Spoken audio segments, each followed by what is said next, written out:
So yes friends, we are live now. This is Nitesh Bharadwaj. आप सभी का मेरे चैनल फर्स्ट अप्रोच में एक बार फिर से स्वागत।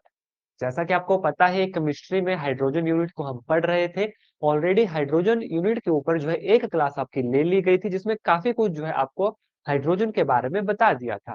आशा करता हूं कि आपने कल के लेक्चर को कम से कम 2 बार जरूर देखा होगा, क्योंकि मैंने कहा था आप जब भी क्लास खत्म होगी सोने से पहले जरूर इन रिएक्शन को देखना है। तो कल हमने मोटा मोटा क्या सीखा था, हाइड्रोजन को मतलब उसकी नेमिंग रिएक्शन सीखी थी कि किन किन रिएक्शन से जो है हाइड्रोजन निकलती है। ठीक है, तो अब आगे चलूंगा, फटाफट आपने नोट डाउन करना है, एक पॉइंट लिख लीजिएगा।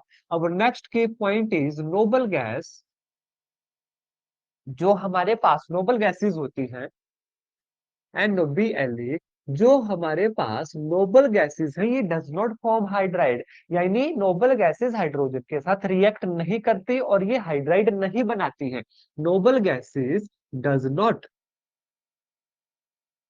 Form hydride. आपको पता होना चाहिए नोबल गैसेस कभी भी हाइड्राइड नहीं बनाती। फॉर एग्जांपल, आपने कभी नहीं सुना होगा HeH होता है, हीलियम H होता है, उसका नियोन H यानी NeH, ऐसे आपने कभी नहीं देखा। जबकि ये दूसरे जो अल्कली मेटल है वो हाइड्राइड बनाते हैं। जैसे कि हमारा NaH हो गया, ठीक है, LiH हो गया। ठीक है, उस तरीके से जो नोबल गैसेस है ना हमारे पास, ये हाइड्राइड फॉर्म नहीं करती है। यहां से क्वेश्चन ऐसा पूछा जा सकता है कि बताओ इन गिवन 4 ऑप्शन में से कौन सा हाइड्राइड नहीं बनाता। आपके पास होगा नोबल गैसेस, हमारे पास हेलोजन होंगे, S ब्लॉक होगा, P ब्लॉक होगा। आपको पता होना चाहिए कौन सा इसमें से हाइड्राइड नहीं बनाता। नोबल गैसेस हाइड्राइड फॉर्म नहीं करती। हमारा हेलोजन हाइड्राइड बनाता है, हमारे अल्कली मेटल हाइड्राइड बनाते हैं, हमारे अल्केलाइन अर्थ मेटल हाइड्राइड बनाते हैं, इवन हमारा डी ब्लॉक भी हाइड्राइड बनाता है। हाइड्राइड कोई बहुत बड़ी बात नहीं है। हाइड्राइड का मतलब है हाइड्रोजन के साथ रिएक्ट करना है और कोई कंपाउंड बनाना। ठीक है, इसके बाद आगे चलेंगे। जब कल हमने हाइड्रोजन के फॉर्मेशन के बारे में पढ़ा था, आज इसके यूजेस के बारे में थोड़ा सा जानेंगे। क्या है, हेडिंग मेरा है uses of di hydrogen.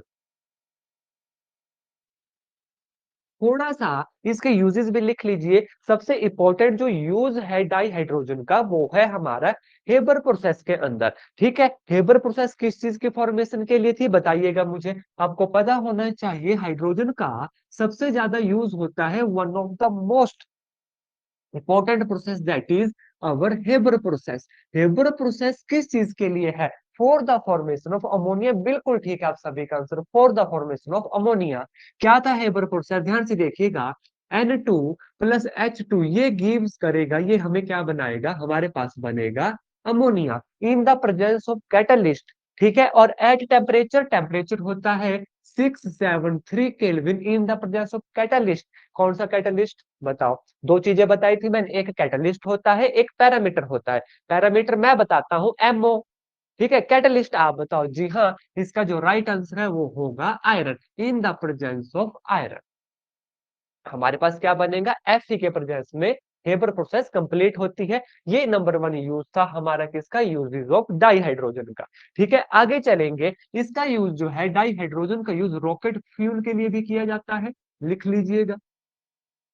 Rocket fuel के लिए जो है डाई हाइड्रोजन का यूज होता है। आगे चलिएगा, for the manufacture of synthetic petrol. किसके लिए? Manufacture of synthetic, SYN synthetic, THETIC synthetic petrol. ठीक है, आपको सिंपल ये नाम याद रखने हैं, रॉकेट फ्यूल के लिए, सिंथेटिक पेट्रोल के लिए, and the last one is used almost, माफ कीजिएगा, यूज्ड एटॉमिक हाइड्रोजन टॉर्च के लिए भी इसका यूज किया जा सकता है। एटॉमिक हाइड्रोजन, नाम से ही पता चल रहा है, एटॉमिक हाइड्रोजन टॉर्च में भी हमारा यूज किया जाता है किसका, डाई हाइड्रोजन का। ठीक है, अब इसके बाद जब आगे हम चलेंगे, आपको पता होना चाहिए ऑर्थो हाइड्रोजन के बारे में, पैरा हाइड्रोजन के बारे में। यहां पर क्वेश्चन बन सकता है, तो ध्यान से आपको देखना है। ऑर्थो हाइड्रोजन, ध्यान से देखिएगा, ये हमारे पास है ऑर्थो हाइड्रोजन, जिसमें आपसे स्पिन पूछी जाएगी कि किस तरफ है। तो मैं यहाँ पर नाम लिख देता हूँ, ऑर्थो हाइड्रोजन। ऑर्थो हाइड्रोजन में जो स्पिन होती है वो होती है पैरेलल, पैरेलल न्यूक्लियर स्पिन होती है इसके अंदर, that is parallel NuClEar nuclear spin किस तरीके से होंगी, ध्यान से देखिएगा। इस तरीके से जो है ये हमारे पास हाइड्रोजन है, तो इस तरीके की यानी एक तरफ, यानी पैरेलल होंगी, दोनों एक तरफ जाएंगी, तो ये in ortho hydrogen there is parallel nuclear spin. दूसरा दूसरा हमारे पास हाइड्रोजन होता है जिसमें एंटी पैरेलल हाइड्रोजन स्पिन होती है, एक इस तरफ, दूसरी इसकी अपोजिट होगी, तो उसे कहते हैं हम अपना पैरा हाइड्रोजन। क्या कहेंगे उसे? Para hydrogen. तो आपको पता होना चाहिए कि इस हाइड्रोजन में स्पिन किस तरीके से हो सकती है। आपसे दोनों तरीकों से क्वेश्चन पूछा जा सकता है। आपको पैरा हाइड्रोजन में पूछा जा सकता है स्पिन पैरेलल होगी एंटी पैरेलल होंगी। आपको ये पूछा जा सकता है कि there is parallel nuclear spin, बताओ कौन सी हाइड्रोजन है। तो यहां पर आएगी हमारे पास anti parallel nuclear spin, NuClEar ये आया हमारे पास एंटी पैरेलल न्यूक्लियर स्पिन। ये दो चीजों का भी आपको इस केस में पता होना चाहिए। अब एक क्वेश्चन मैं आपसे पूछता हूं, हाइड्रोजन का मुझे ऐसा आइसोटोप बताओ जिसमें एक भी न्यूट्रॉन नहीं होता। नेक्स्ट देखिएगा, इसके साथ साथ आपके क्वेश्चन भी रेडी हो रहे हैं। मुझे ऐसा आइसोटोप बताओ, isotope of hydrogen, isotope of hydrogen बताना है जिसके पास कोई भी न्यूट्रॉन नहीं है। हैव नो न्यूट्रॉन, तीन ही आइसोटोप हमने पढ़े थे कल, मैंने आपको बताया था 0 1 2। प्रोटियम के पास 0 न्यूट्रॉन होते हैं, ड्यूट्रियम के पास हमारे पास 1 न्यूट्रॉन होता है, ट्राइटियम जो मोस्ट रेडियो एक्टिव होता है उसके पास 2 न्यूट्रॉन होते हैं। तो ऐसा isotope of hydrogen have no neutron, क्या आंसर होगा इसका? इसका आंसर होगा प्रोटियम। देखिए क्वेश्चन आपने ये पढ़ा था, क्वेश्चन आपने ये पढ़ा था, लेकिन हल्के हल्के ये स्किप हो जाते हैं। जी नहीं, जिन्होंने ट्राइटियम लिखा है उसके पास 2 इलेक्ट्रॉन होते हैं जो कि मोस्ट रेडियो एक्टिव है। हमारा जो सबसे पहला आइसोटोप है प्रोटियम, कल लिखा है तो था आपको इस तरीके से 1H1। न्यूट्रॉन कैसे निकलता है इसमें से इसको माइनस करके, तो कितने न्यूट्रॉन हुए? 0 न्यूट्रॉन हुए। आपको एग्जाम में आ सकता है, बताओ isotope of hydrogen having 2 neutron, क्या आंसर होगा? आंसर फिर होगा हमारा ट्राइटियम। आपको क्वेश्चन आ सकता है, बताओ isotope of hydrogen having 1 neutron, आपको पता होना चाहिए 1 न्यूट्रॉन था हमारा ड्यूट्रियम में। तो देखिए छोटी छोटी जगह से भी क्वेश्चन बन सकते हैं एग्जाम में, आपको हर चीज के लिए बिल्कुल रेडी रहना है। Is that clear to everyone? Yes और नो कर दीजिएगा, फिर मैं आगे चलूंगा। बता दीजिएगा सभी के सभी यहां तक क्लियर है चीजें? जो भी आपको बताई अभी तक 4 5 चीजें बताई, जो जो क्वेश्चन बनेंगे क्लियर है? यस और नो कर दीजिए, फिर आगे चलूंगा। ठीक है, चलिएगा नेक्स्ट नेक्स्ट देखिएगा। जो नेक्स्ट पॉइंट हमारा आएगा, इंपॉर्टेंट पॉइंट है, दैट इज थर्मल। ध्यान से सुनिएगा, थर्मल कंडक्टिविटी, CONDUCTIVITY। देखिए, thermal conductivity of alkali metal hydride, किसकी बात कर रहा हूं? Alkali metal. अल्कली मेटल से आपका माइंड चला जाना चाहिए डायरेक्ट अल्कली मेटल पे। देखिए thermal conductivity of alkali metal hydride, hydride भी साथ में लिख रहा हूं ताकि आपको पता लग जाए रिएक्शन किसके साथ है, हमारी हाइड्रोजन के साथ है। Thermal conductivity of alkali metal hydride जो है डिक्रीज करेगा, डिक्रीज करेगा from lithium to caesium. Caesium के बाद क्या आता है? फ्रांसियम भी आता है, लेकिन उसको जनरली इतना कंसीडर नहीं करते हैं। तो लिथियम से लेके सीजियम तक जो है thermal conductivity of alkali metal hydride decrease करेगी। ऑर्डर भी लिख देता हूं, यानी लिथियम हाइड्राइड की थर्मल कंडक्टिविटी सबसे ज्यादा, लिथियम के बाद आता है सोडियम हाइड्राइड की, उसके ज्यादा, पोटेशियम हाइड्राइड की उससे कम है। उसके बाद पोटेशियम के बाद क्या आता है, जल्दी से बताइए, सीजियम या रुबिडियम? आई थिंक रुबिडियम आता है। रुबिडियम हाइड्राइड, उसके बाद सीजियम हाइड्राइड, उसके बाद आता है फ्रांसियम हाइड्राइड हमारा। ठीक लिखा ट्रेंड मैंने? तो ये रहा हमारा thermal conductivity of alkali metal hydride का। अब देखिए, हो सकता है एग्जाम में 4 ऑप्शन आए, ठीक है, हो सकता है पूरा ट्रेंड ही पूछा जाए, तो आपको अब ये क्लियर होना चाहिए कि ट्रेंड मैंने जनरल बता दिया। जो थर्मल कंडक्टिविटी होगी अल्कली मेटल हाइड्राइड की, वो डिक्रीज करेगी जब हम ऊपर से नीचे की तरफ चलेंगे। सिमिलरली, सिमिलरली जो अल्केलाइन अर्थ मेटल है, जो अल्केलाइन अर्थ मेटल है, जैसे कि एग्जांपल लिख देता हूं ताकि क्लियर हो जाए चीजें। अल्केलाइन अर्थ मेटल देखिए CaH2 ज्यादा होगा, कैल्शियम के नीचे क्या है, मैग्नीशियम MgH2। मैग्नीशियम के नीचे क्या है बताइएगा, माफ कीजिएगा उल्टा लिख दिया है। सबसे ऊपर क्या होता है हमारा, मैग्नीशियम है, तो MgH2 इधर आएगा, फिर CaH2 आएगा। कैल्शियम के नीचे बताओ मुझे क्या आता है, कैल्शियम के नीचे क्या आता है हमारा, स्ट्रोंशियम SrH2। उसके नीचे क्या आता है स्ट्रोंशियम के नीचे, बेरियम, दैट इज BaH2। तो ये ट्रेंड है हमारे, देखिए अल्कलाइन अर्थ मेटल के लिए। इसके पीछे क्या होगा, MgH2। MgH2 इसलिए नहीं लिखा, बाद में आपको चीजें बताऊंगा MgH2 मैंने क्यों नहीं लिखा। ये जनरल ट्रेंड है CaH2 SrH2 BaH2, किस चीज के लिए, thermal conductivity of alkali metal and alkaline metal hydride के लिए। ठीक है, तो ये चीज भी आपको पता होनी चाहिए, यहां से ही डायरेक्ट क्वेश्चन जो है एग्जाम में पूछे जाते हैं। अब देखिएगा, मैंने पहले भी आपको कहा था कि हमें जो है पीरियोडिक टेबल याद होना चाहिए, एक बार लिख ले, एक बार लिखोगे आप भी मेरे साथ, ताकि आपको चीजें याद हो जाए। अगर जितनी ज्यादा बार लिखोगे तब चीजें याद होंगी। लिखे, चलो देखते हैं कहाँ कहाँ पे भूलते हैं, कहाँ कहाँ पर हम लिख सकते हैं। सबसे पहले हाइड्रोजन, फिर हमारा हीलियम, ठीक है, उसके बाद लिथियम, बेरिलियम, बोरोन, कार्बन, माफ कीजिएगा, लिथियम बेरिलियम यहाँ पर गैप है, boron, carbon, nitrogen, oxygen, fluorine, और यहाँ पर नोबल गैस है हमारी नियॉन है। ठीक है, उसके बाद hydrogen, lithium, sodium, potassium, rubidium, caesium, francium. याद है ना आपको भी, खुद देखिए कहां पर भूल रहे हो। उसके बाद बेरिलियम के नीचे मैग्नीशियम, कैल्शियम, स्ट्रोंसियम, स्ट्रोंसियम के नीचे बेरियम। लास्ट इतना जरूरी नहीं होता याद करना, ना ही मुझे अभी फिलहाल याद है। ठीक है, इसके बाद हमें इसकी हैलोजन की ज्यादा नीड होती है, फ्लोरीन के नीचे क्लोरीन, क्लोरीन के नीचे ब्रोमीन, ब्रोमीन के नीचे आयोडीन, और इसके नीचे एपी। यही है ट्रेंड हमारा। उसके बाद नोबल गैसेस भी देख लेते हैं, हीलियम, नियोन, नियोन के नीचे क्रिप्टॉन, जल्दी से बताओ नियोन के नीचे क्या आता है, नियोन के नीचे आता है ऑर्गन, देन क्रिप्टॉन, फिर जीनोन, जीनोन के नीचे आती है आई थिंक, जीनोन के नीचे क्या था, आरएन है उसका नाम, नाम मेरे को प्रॉपर याद नहीं आ रहा, लेकिन उसका ये मुझे याद आ रहा है सिंबल। तो ये आप खुद देखिए, क्या आपको ये चीजें याद थी, यस और नो कीजिएगा। पीरियोडिक टेबल की मेन मेन चीजें जहां पर मैक्सिमम काम हमारा होता है, अल्कली मेटल है, अल्केलाइन अर्थ मेटल है, हैलोजन हो गए, हमारी ये पहली लाइन हो गई। ठीक है, अब बीच में याद रखिएगा हमने बहुत सारा काम किया था, जहां पर सिल्वर और एयू यहाँ जैसे होता है, मरकरी भी बीच में है। जिनका ज्यादा काम नहीं होता उनका काम हमारा रिएक्टिविटी सीरीज से निकल जाता है। रिएक्टिविटी सीरीज भी याद है, काशीनाथ का माली, आरू जरा फीके पकाता है, कौन है आगे आओ, याद है वो ट्रिक्स। तो इस तरीके से देखिए, ये सारी ट्रिक्स आपको याद होनी चाहिए, तभी बात बनेगी।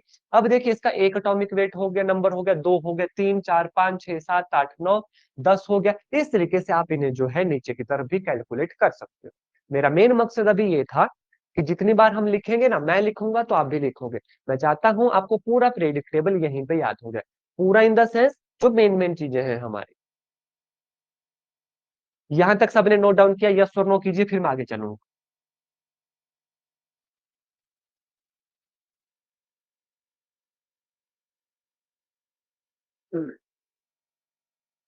चलिए अब ध्यान से सुनिएगा, हम पहुंचे थे थर्मल कंडक्टिविटी के ऊपर। अब आगे ध्यान से देखिएगा, मैं आपको बोलूंगा सेलाइन हाइड्राइड, SaLine HYDRIDE, ध्यान से देखिएगा इस नाम को। सेलाइन हाइड्राइड कौन से होते हैं, एग्जाम्पल भी दे देता हूँ। सेलाइन हाइड्राइड हो गए जैसे NaH हमारे पास, CaH2, मतलब जो ये जो अल्कली जो हमारे हाइड्राइड बनाते हैं ना, इन्हें ही काइंड ऑफ आप कह सकते हो सेलाइन हाइड्राइड। लेकिन आपको नाम याद रखना है सेलाइन हाइड्राइड। एग्जाम्पल के लिए NaH हो गया, CaH2 हो गया। ये जो सेलाइन हाइड्राइड है हमारे पास, ये रिएक्ट करते हैं, ध्यान से सुनिएगा, किसके साथ होंगे रिएक्ट, ये मुझे आप बताओ। मैंने कहा ये रिएक्ट करते हैं, तो आपको पता होना चाहिए किसकी बात हो रही है। क्या चैप्टर है हमारा, हाइड्रोजन चैप्टर है। जब भी बात करूंगा रिएक्शन की, हाइड्रोजन ही हमेशा कंसिडर करके चलना है इस चैप्टर में। सेलाइन हाइड्राइड जब रिएक्ट करेंगे ना, ये एक्सप्लोजिवली रिएक्ट करते हैं, एक्सप्लोजिवली रिएक्ट करते हैं, देखिएगा एक्सप्लोसिवली रिएक्ट किसके साथ, अब आगे सुनिए। हमने बोल दिया सेलाइन हाइड्राइड NaH तो हो गया, यानी देखिए हमारे जो अल्कली मेटल था उसने हाइड्राइड तो बना दिया, इसे बोला सेलाइन हाइड्राइड। ठीक है, अब जब ये रिएक्ट करेगा किस एक्स्ट्रा चीज के साथ, ध्यान से सुनिएगा, H2O के साथ, तो ये बहुत ही एक्सप्लोसिवली रिएक्शन होती है। एक्सप्लोसिवली रिएक्शन होने का मतलब कैसी रिएक्शन हुई, एक्सोथर्मिक रिएक्शन हुई। कैसी रिएक्शन हुई, एक्सोथर्मिक रिएक्शन हुई। अब ध्यान से सुनिएगा, आपको एग्जाम में क्वेश्चन आएगा, when सेलाइन hydride react with water, reaction कौन सी होगी, आपको एक तो पता होना चाहिए एक्सोथर्मिक रिएक्शन होगी। दूसरा यहाँ पर क्वेश्चन आएगा, मान लीजिए ये रिएक्ट किया, एक्सप्लोसिवली रिएक्ट करता है, यानी आग लग जाती है वहां पर, तो इस आग को हम कैसे बुझाएंगे, जल्दी से बताओ। तो हमेशा याद रखना है, इस आग को बुझाने के लिए सैंड का यूज किया जाएगा, मैं डायरेक्ट लिख रहा हूं। सैंड का यूज किया जाएगा किसको, आग बुझाने के लिए, किसकी, सेलाइन हाइड्राइड की। इसमें डू नॉट यूज वाटर, क्योंकि देखिए वाटर से रिएक्ट ही वाटर के साथ हो रहा है, पानी डालोगे और ज्यादा आग लगेगी। दूसरा, do not use of carbon dioxide, जो हम जनरली जो है आग को बुझाने के लिए करते हैं। तो यहाँ पर क्वेश्चन बनेगा, when saline hydride react explosively with water, तो अगर वहां पर आग लगती है तो उसको बुझाने के लिए सिर्फ और सिर्फ सैंड का यूज किया जाता है, डू नॉट यूज वाटर और कार्बन डाइऑक्साइड, जो हम नॉर्मल अपने जो आग बुझाने के यंत्र होते हैं उसमें यूज करते हैं CO2 का। ठीक है, तो ये चीज यहां पर आपको याद रखनी है, क्या बोला मैंने, सेलाइन हाइड्राइड। ठीक है, अब देखिए मोटा मोटा आपको मैं जो अभी तक हमने पढ़ा ना, वो यहाँ पर समअप करा देता हूँ कि किसके साथ रिएक्ट करके जो है क्या क्या निकला, ताकि जब आप इसे अपने नोट से देखोगे तो एक साथ जहां पर अगर चीजें मिल जाती हैं हमें, तो इजी रहता है रिवीजन करना। तो ध्यान से सुनिएगा, दो चार चीजें आपको बताऊंगा। पहली चीज देखिएगा, व्हेन मेटल हाइड्राइड समझ गए ना, कौन से हैं मेटल, कहाँ पे हैं, एस ब्लॉक में। ठीक है, व्हेन ध्यान से देखिएगा, जब भी मेटल हाइड्राइड, कल हमने इसके ऊपर रिएक्शन की थी, ये रिएक्ट करेगा पानी के साथ, H2O के साथ, तो हमारे पास बनेगा मेटल हाइड्रोक्साइड। क्या बनेगा हमारे पास, मेटल हाइड्रोक्साइड। फॉर एग्जाम्पल जैसे मेटल हाइड्राइड है, मान लीजिए NaH प्लस H2O, तो ये बना देगा आगे मेटल हाइड्रोक्साइड यानी NaOH। ठीक है, तो मेटल हाइड्राइड मैं जनरल बता रहा हूँ, रिएक्शन इसके ऊपर बेस्ड होगी। मेटल हाइड्राइड जब वाटर के साथ रिएक्ट करेगा तो ये क्या बनाएगा, मेटल हाइड्रो ऑक्साइड प्लस, साथ में क्या देखा था हमने, हाइड्रोजन गैस निकलती है, प्लस साथ में क्या होगा, हाइड्रोजन गैस निकलेगी। याद है, कल वाली क्लास में किया था, ये जनरल ओवरव्यू दे रहा हूं आपको कि पढ़ा क्या क्या है हमने अभी तक। दूसरा देखिएगा, दूसरा पॉइंट आपको लिखाता हूं, when ionic hydride react with water give basic solution. When direct लिखूंगा, देखिएगा, आयोनिक हाइड्राइड, आयोनिक हाइड्राइड जब रिएक्ट करेगा पानी के साथ, ये हमें देगा कैसा सोल्यूशन, बेसिक सोल्यूशन। अब आयोनिक कौन से थे, LiH, NaH, ये रिएक्ट करेंगे H2O के साथ, ये बेसिक सोल्यूशन देंगे, जैसे LiOH दिया, NaOH दिया, प्लस हाइड्रोजन गैस तो निकलेगी ही निकलेगी। ठीक है, आपको मैं ओवरव्यू दे रहा हूं, जब आयोनिक हाइड्राइड रिएक्ट किया पानी के साथ, तो इन्होंने दिया हमें कैसा, बेसिक सॉल्यूशन। एग्जाम्पल इसके ऊपर किए हैं, ये आपकी क्विक रिवीजन के लिए बता रहा हूं। तीसरा ध्यान से देखिएगा, तीसरा पॉइंट पे आएगा, डी और एफ ब्लॉक के एलिमेंट जो है, देखिए एस ब्लॉक का हमने पढ़ा, डी ब्लॉक नीचे आता है और एफ ब्लॉक सबसे नीचे है, हमारी जो दो लाइन है उसके साथ भी बता देता हूं। जब डी ब्लॉक और एफ ब्लॉक, जब डी ब्लॉक और एफ ब्लॉक जो है ये बनाता है कैसा हाइड्राइड, ये भी मेटालिक हाइड्राइड ही बनाते हैं, किसके साथ रिएक्ट करके, हाइड्रोजन के साथ रिएक्ट करके। तो सिंपल आपने रखना है मेटालिक हाइड्राइड, हमारा डी ब्लॉक और एफ ब्लॉक भी मेटालिक हाइड्राइड बनाता है। लास्ट देखिएगा, एस ब्लॉक, एस ब्लॉक कैसे हाइड्राइड बनाता है, जल्दी से बताइएगा। एस ब्लॉक हमारे पास जनरली, एस ब्लॉक जो है हमारे पास जनरली आयोनिक, अभी हमने देखा ना आयोनिक सोडियम NaOH LiOH, जो एस ब्लॉक है वो जनरली हमारे पास बनाता है आयोनिक हाइड्राइड। अब इसके साथ सबके साथ देखिए हाइड्रोजन गैस तो निकलेगी ही निकलेगी, वो मैं स्ट्रेस नहीं दे रहा हूं क्योंकि मुझे पता है, वो ऑलरेडी आपको बताया गया है। मैं ओवरव्यू दे रहा हूं कि DF ने क्या बनाया, मेटालिक हाइड्राइड बनाया, एस ब्लॉक ने क्या बनाया, हमारे पास क्या बनाया, हमारे पास आयोनिक हाइड्राइड बना है। अब पी की बात बचती है, पी का भी बता देता हूँ। पी ब्लॉक में मुझे बताओ पी में सबसे ज्यादा है क्या? पी में देखिए, पी जो है वो बनाता है हमारे पास मेटालिक हाइड्राइड, सिंपल सा याद रखना है। एस ब्लॉक ने क्या बनाया? Ionic hydride. डी और एफ ने क्या बनाया? Metallic hydride. पी ब्लॉक ने क्या बनाया?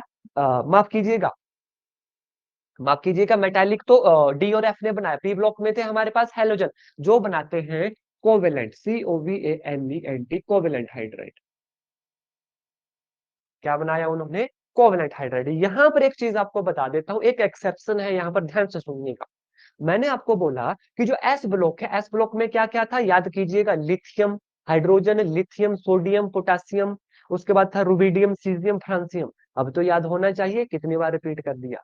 ठीक है, तो एस ब्लॉक बनाता है हमारा क्या? Ionic hydride. लेकिन ध्यान से सुनिएगा, लेकिन ध्यान से सुनिएगा, यहां पर दो एलिमेंट है क्या? बेरिलियम और मैग्नीशियम। किसकी बात कर रहा हूं? बेरिलियम की और मैग्नीशियम की। इसके साथ दो तीन नाम और लिखाऊंगा आपको, बेरिलियम, मैग्नीशियम, इसके साथ नाम लिखिएगा कॉपर, ये इंपॉर्टेंट है, नाम लिखिएगा मरकरी, इसके साथ नाम लिखिएगा जिंक, नाम लिखिएगा कैल्शियम, और BeMg, कॉपर, मरकरी, जिंक और कैल्शियम, इनके नाम लिखिए, इन सबके नाम लिखिए। ये सिर्फ देखिए, जैसे कि एस ब्लॉक बोला मैंने, आयोनिक हाइड्राइड बनाता है, एक्सेप्ट एस ब्लॉक में कौन कौन सा है? बेरिलियम और मैग्नीशियम। बेरिलियम और मैग्नीशियम आयोनिक हाइड्राइड नहीं बनाएंगे, भले ही एस ब्लॉक के, भले ही एस ब्लॉक के हैं, ये आयोनिक हाइड्राइड नहीं बनाएंगे। कॉपर, मरकरी है हमारे पास, जिंक है, किस एलिमेंट के ब्लॉक के हैं? डी के हैं। डी के बनाते हैं मेटालिक हाइड्राइड, लेकिन ये मेटालिक हाइड्राइड नहीं बनाएंगे, ये एक्सेप्शन है। उसके बाद आया कैल्शियम, ये मेटालिक हाइड्राइड नहीं बनाएगा। अगर ये आयोनिक हाइड्राइड मेटालिक हाइड्राइड नहीं बनाएंगे, ये बनाते क्या है? ध्यान से सुनिएगा, ये बनाते हैं इंटरमीडिएट हाइड्राइड, नाम रखिएगा, इंटरमीडिएट हाइड्राइड। इसके ऊपर एग्जाम पर क्वेश्चन पूछा जा सकता है, क्योंकि देखिए इतना तो सभी ने पढ़ा होता है कि एस ब्लॉक कौन सा हाइड्राइड बनाएगा, पी ब्लॉक, डी ब्लॉक, वो पूछेंगे एक्सेप्शन से। अच्छा, वो डायरेक्ट पूछेंगे बेरिलियम बताइए कौन सा हाइड्राइड बनाता है, चार ऑप्शन होंगे, आयोनिक हाइड्राइड, मेटालिक हाइड्राइड, हमारा कोवलेंट हाइड्राइड, हमारा इंटरमीडिएट हाइड्राइड। आप सीधा देखोगे कि अच्छा एस ब्लॉक को बिलोंग करता है, मतलब आयोनिक हाइड्राइड, क्वेश्चन हो जाएगा गलत, इसलिए एक्सेप्शन बताई। याद कीजिए, अभी मेरे साथ बोलिए, बेरिलियम, मैग्नीशियम और कैल्शियम, और डी ब्लॉक का कॉपर, मरकरी और जिंक, ये कौन से हाइड्राइड बनाते हैं? Intermediate hydride. Is that clear to everyone? यहां तक चीजें नोट डाउन की। अब मैं इसे साफ करूंगा, यस और नो कर दीजिएगा उससे पहले, या आप स्क्रीनशॉट भी इसका ले सकते हो अगर नोट डाउन नहीं किया। सभी के सभी बता दीजिएगा यस और नो करके फटाफट।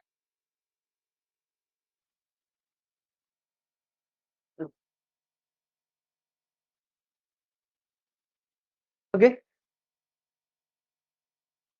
देखिए बहुत सारी चीजें हैं इस चैप्टर में करने के लिए, तो बड़े ही ध्यान से चीजें सुननी है, और इसके नोट्स भी बहुत अच्छे से जो है बनाने हैं, तभी बात बनेगी। और ध्यान से सुन लीजिए, मैं बार बार बोल रहा हूँ, hydrogen chapter, S block, P block, D block, F block, सबसे ज्यादा एग्जाम में इन चैप्टर से देखने को मिलेगा। ठीक है, तो ये चैप्टर बिल्कुल भी नहीं छोड़ने हैं, ये स्किप नहीं करने। जैसा कि मैंने कहा था, थर्मोडायनामिक्स, इक्विलिब्रियम, वो ऐसे चैप्टर हैं जिन्हें स्किप किया जा सकता है अगर हमारे पास समय नहीं बचता है। पर hydrogen, S block, P block, D block, F block, ये छोड़ने वाले चैप्टर नहीं है, इन्हें पढ़ना है, हर हाल में पढ़ना।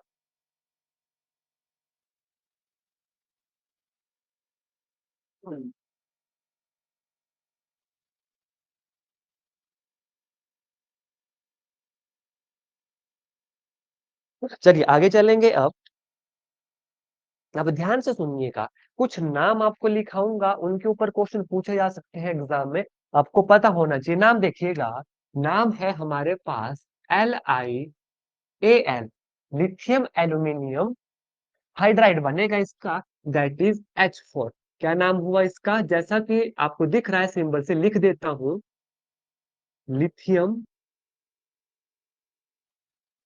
Aluminium hydride. ये डायरेक्ट क्वेश्चन है कुछ जो बुक में मिलते हैं, तो इसलिए मैं डायरेक्ट लिखवा रहा हूं आपको, ताकि आपको बुक को, थ्योरी वाले पोर्शन को देखना ना पड़े। अब ये जो है लिथियम एल्यूमिनियम हाइड्राइड, ये हमारे पास है रिड्यूसिंग एजेंट। कौन सा एजेंट है ये है हमारे पास रिड्यूसिंग एजेंट। ये आपसे एग्जाम में पूछा जा सकता है। क्या है? रिड्यूसिंग एजेंट है। और ये क्या क्या रिड्यूस कर देता है, ध्यान से सुनिएगा, यहां से भी ज्यादा इंपॉर्टेंट क्वेश्चन बनता है। It reduces functional group. Reaction में जब कहीं पर फंक्शनल ग्रुप लगा हो, ये उसको रिड्यूस कर देता है। ये अटैक नहीं कर पाता। Do not attack on double bond. अब देखिएगा, एग्जाम में क्वेश्चन आपको आ जाएगा कि बताओ, lithium aluminium hydride, lithium aluminium hydride किसको जो है रिड्यूस कर देगा। नीचे चार ऑप्शन इस तरीके से होंगे, O H, C H O, और यहाँ पर होगा कोई और। ठीक है, जैसे कि मान लेते हैं सिंगल बॉन्ड लगा लिया मैंने, सिंगल बॉन्ड ले लिया। आपको पता होना चाहिए अब इसमें से ये किसको रिड्यूस कर देगा। आपको पता लगा कि ये तीन तो हमारे पास फंक्शनल ग्रुप है, तो ये तो सभी फंक्शनल ग्रुप को क्या कर देता है, रिड्यूस कर देता है। लेकिन ये अटैक नहीं कर पाता डबल बॉन्ड के ऊपर। सिंग बॉन्ड नहीं लिखना चाहिए था, डबल बॉन्ड लिखना चाहिए था। डबल बॉन्ड के ऊपर ये अटैक नहीं कर पाता। तो इस तरीके से भी यहाँ से क्वेश्चन जो है देखिए आपसे पूछे जा सकते हैं। आपसे ये भी पूछा जा सकता है कि लिथियम एल्यूमिनियम जो हाइड्राइड हमारे पास है, वो कैसा एजेंट है। तो आपको पता होना चाहिए it is our reducing agent. ठीक। अब ध्यान से सुनिएगा, अब वो चीजें आपको बताऊंगा जो ऑलरेडी आपने पढ़ी है। थोड़ा सा वाटर के बारे में आपको बताऊंगा, H2O, और एक बताऊंगा आपको H2S। ठीक है, यहाँ पर ये चीजें रिकॉल भी हो जाएंगी और चीजें पक्की भी आपके पास हो जाएंगी। पहले तो मुझे आप ये बताओ, इन दोनों में से पोलर कौन है ज्यादा। ऑलरेडी किया है, जिसमें मैंने पोलैरिटी वाला कॉन्सेप्ट बताया था। बताओ, ये एग्जाम्पल किया हुआ है, इसलिए मैंने ये दो एग्जाम्पल साथ में लिए। बताओ, H2O और H2S में पोलर कौन है ज्यादा, जल्दी से बताओ। ध्यान से सुनिएगा, याद नहीं रहा है मैं आगे करवाऊंगा, ध्यान से सुनना है आपको। यहाँ पर जो है देखिए, वाटर क्या है हमारे पास, मोर पोलर है। क्यों पोलर है देखना, अभी आपको याद आएगा। अगर आपको वो चीज याद आती है तो जरूर जो है यस टैप कर दीजिएगा कि हाँ हमें ये चीज पढ़ी थी और अभी याद आई। ठीक है, देखिए मैंने आपको बोला था ये हो गया मोर पोलर। क्यों? इनको पोलैरिटी डिपेंड करती है इलेक्ट्रोनेगेटिविटी डिफरेंस के ऊपर, जिसका देखिएगा, more will be, ELECTR, electronegativity, shortcut लिख रहा हूं। More will be electronegativity difference, more be the polar character. बताओ, ये चीज क्या आपने सुनी है इससे पहले हमारी क्लास में? क्या ये चीज सुनी थी आपने? यस और नो कर दीजिएगा प्लीज। क्या ये चीज सुनी थी क्लास में आपने कि more will be the electronegativity difference, more will be the polar character, CHARACHARAC अब ध्यान से देखिएगा, जो इलेक्ट्रोनेगेटिविटी डिफरेंस होता है OH में, वो ज्यादा होता है एज कंपेयर टू HS में। तो इसलिए H2O हमारा मोर पोलर है। H2O क्या है? मोर पोलर है। कितना है पोलर, कितनी है पोलैरिटी इसकी, माफ कीजिएगा, डाइपोल मोमेंट कितना है इसका, वाटर का 1.84 डायोप्टर है। ये इसके पास आसपास इसका क्या था, हमारा डाइपोल मोमेंट का। स्ट्रक्चर क्या था वाटर का, मेन फोकस हमारा पानी के ऊपर है। ठीक है, ये तो मैंने ऐसे ही ऐड करवा दिया ताकि आप ये वाली चीजें बता सको यहाँ से कि मोर पोलर कौन सा है। अब देखिए 1.48 इसका क्या था, ऑलरेडी आपने पढ़ा है। स्ट्रक्चर कैसा होता है इसका, याद है आपको, बेंट स्ट्रक्चर, STRUCTURE। मैं बना भी देता हूं, ध्यान से देखिएगा। यहाँ पर क्या होगा हमारे पास, ऑक्सीजन, यहाँ पर एक हाइड्रोजन, यहाँ पर दूसरा हाइड्रोजन, यहाँ पर दो लोन पेयर थे इसके पास, हाइड्रो ऑक्सीजन के पास। एंगल कितना था, 104.5 डिग्री का। बताओ, ये सारी चीजें याद है ना। क्या है यहाँ पर हमारे पास, टू लोन पेयर है, टू बॉन्ड पेयर है। एंगल कितना है, 104.5 डिग्री। स्ट्रक्चर कौन सा है, बेंट स्ट्रक्चर है, जिसे वी स्ट्रक्चर भी कहते हैं, यानी एंगुलर बेंट स्ट्रक्चर भी कहते हैं। मैं पूरा नाम लिख देता हूँ। ये सारी चीजें जो है हमने ऑलरेडी पढ़ी है। यस और नो कर दीजिएगा कि हमने ये पढ़ा है, हाँ या ना, फिर मैं आगे चलूंगा। बस आपको रिकॉल करनी है चीजें, जितनी ज्यादा बार पढ़ेंगे अपने आप ये चीजें याद होंगी। ठीक है, अब ध्यान से सुनिएगा।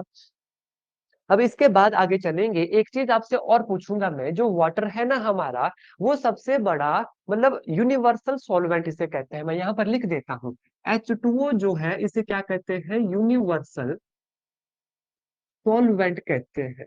यानी ये सभी के साथ जो है अच्छे से इसमें चीजें घुल जाती हैं, इसलिए पानी को यूनिवर्सल सॉल्वेंट कहा जाता है।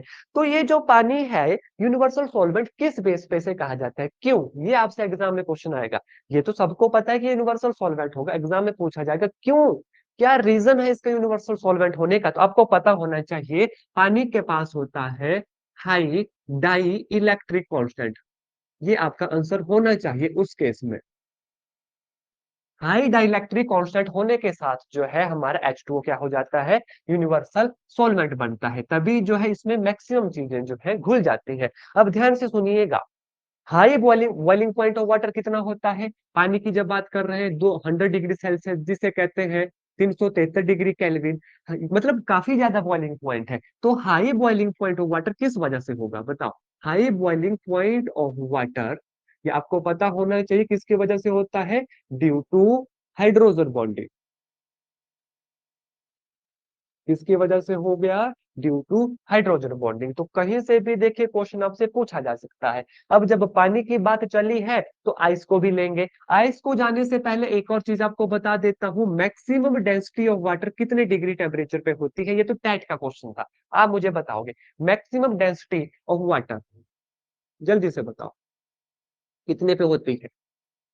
बिल्कुल ठीक है, बिल्कुल सही आंसर है, दैट इज 4 डिग्री सेल्सियस के ऊपर। अब मुझे आप एक चीज यहाँ पर आपसे ही पूछूंगा मैं। अब देखिए पानी की बात तो हो गई, तो पानी के साथ जो आइस को भी थोड़ा सा पढ़ लेते हैं कि यहाँ से क्वेश्चन क्या बन सकता है। मुझे बताओ डेंसिटी किसकी ज्यादा है, आइस की या वाटर, जल्दी से बताओ।